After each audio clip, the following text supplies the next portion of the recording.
और 7 वर्ष करेगा। याकूब ने ऐसा ही किया और लिया के सप्ताह को पूरा किया। तब लाबान ने उसे बेटी राहेल भी दी, उसकी पत्नी हो। लाबान ने अपनी बेटी राहेल को दासी होने के लिए बिल्हा को दे दिया। यहाँ के कहने का मतलब है कि उसने 7 वर्ष लिया के लिए सेवा करी और 7 वर्ष उसने राहेल के लिए सेवा करी। उसने मुफ्त में, उसके मामा ने कहा मुफ्त में मुझसे तुझसे सेवा लेना अच्छी बात नहीं है, इसलिए मैं तेरे लिए क्या करूं। उसने कहा तू मेरे लिए ऐसा कर। तो इस तरीके से दोनों बेटियों की शादी हुई। लेकिन यहाँ परमेश्वर ने देखा, यहोवा ने देखा लिया अप्रिय हुई। लिया को यहाँ पर बाइबल के अकॉर्डिंग हम देखते हैं कि लिया जो थी वो याकूब के जीवन में परमेश्वर की पसंद थी और याकूब की पसंद राहेल थी।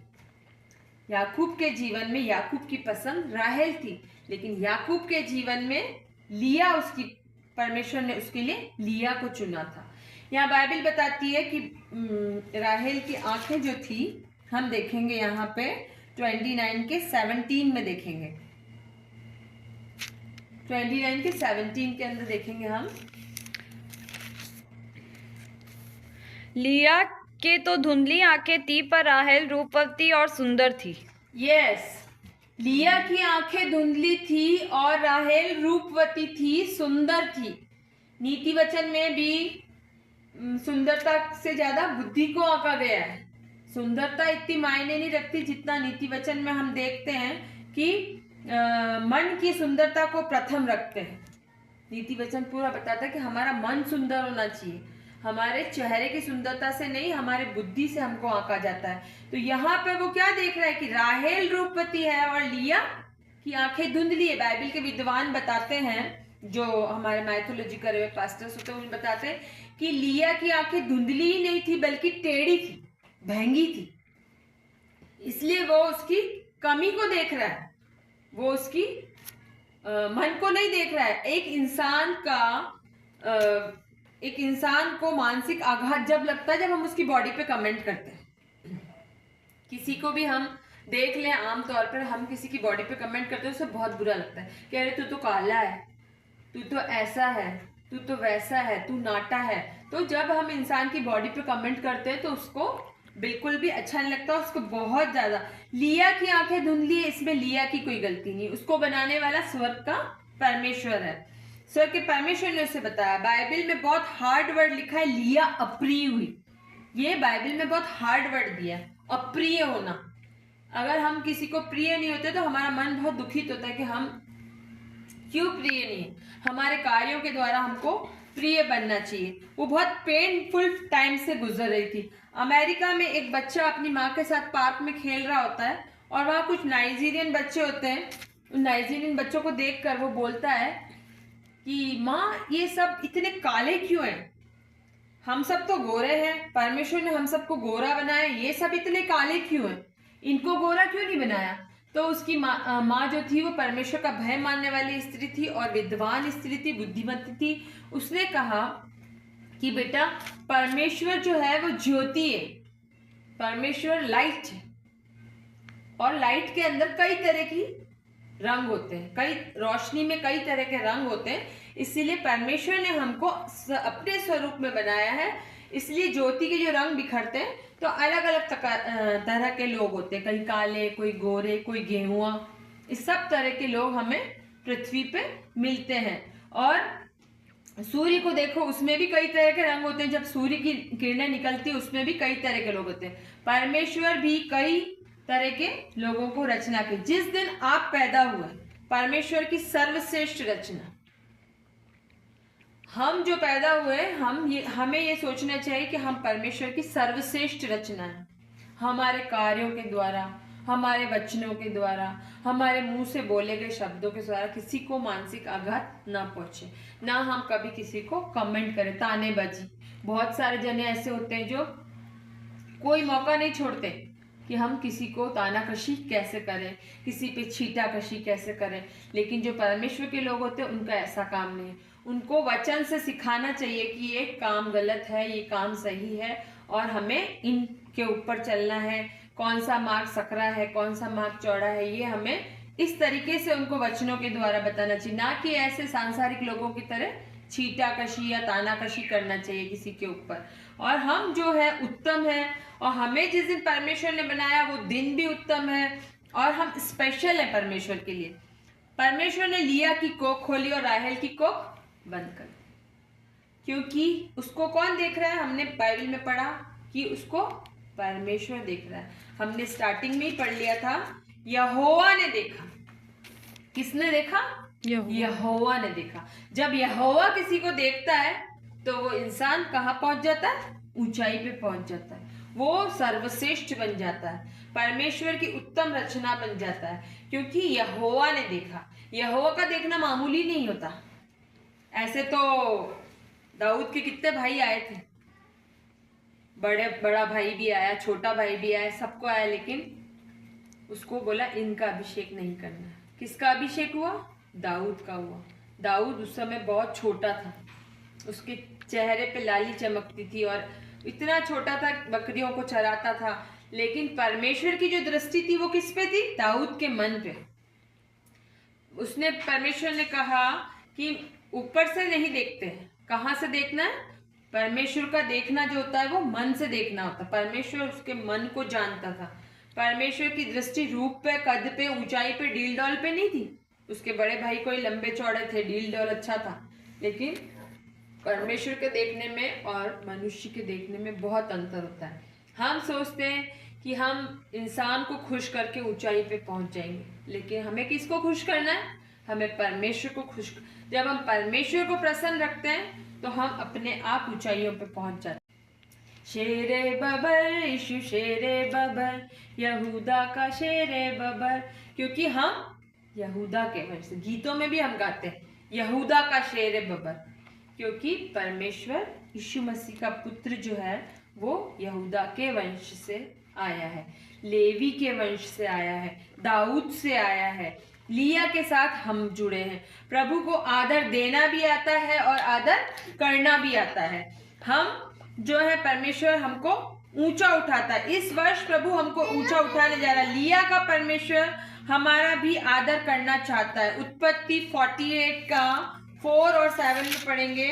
उत्पत्ति 48, जेनेसिस 40 चैप्टर 48 वर्स 4 से 7 तक।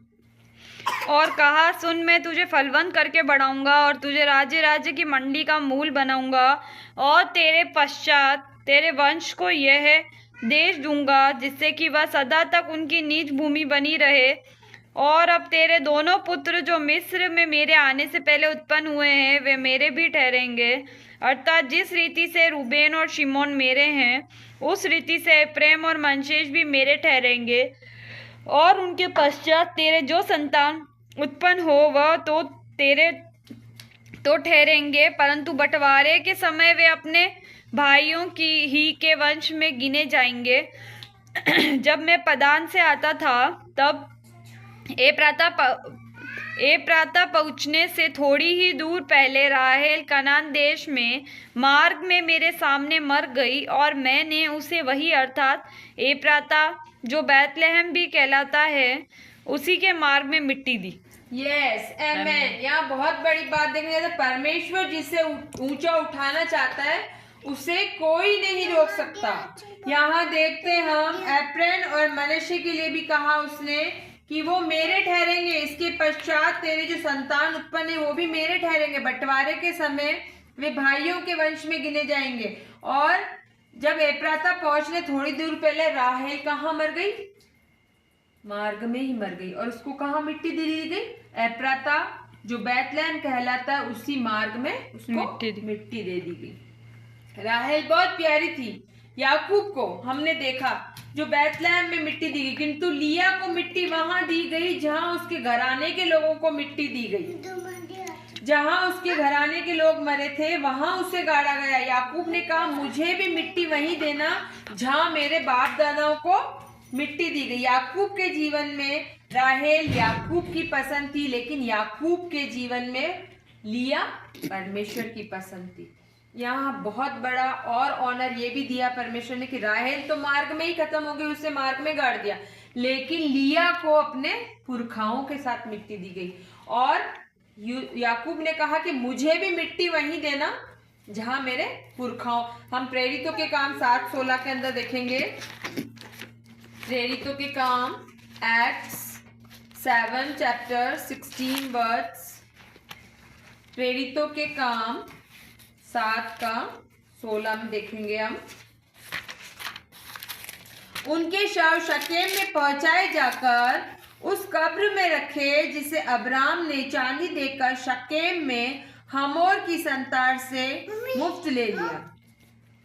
यहाँ देखते हैं हम उनके शव कहाँ पहुंचाए गए, जहां पर उनके पुरखाओं के जो अब्राहम ने मोल लिए थे, चांदी देकर शकेम में हमोर की संतान से मोल लिए थे, वहां जाकर उनको दफनाया गया। मिट्टी उनके पुरखाओं के। अनादर की दृष्टि आप पर हुई, किसी ने देखा या ना देखा, आपके परमेश्वर ने आपको देख लिया है, आपको परमेश्वर आदर देगा। जो ग्रेस आपके ऊपर आएगा वो परमेश्वर से आएगा। जो ग्रेस आपके पासबान पे है वो ग्रेस आपके ऊपर आएगा। जो फ्लो आपके पासबान पे है वो आपके ऊपर भी आएगा। जो अनुग्रह आपके पासबान पे वो आप पर भी आएगा। क्यों?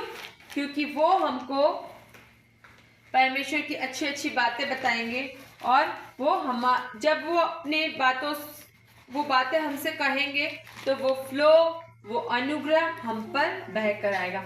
हम जानते हैं कि जिस तरह से परमेश्वर ने लिया का ऑनर किया, 29 के अंदर हमने देखा कि लिया यहोवा ने देखा।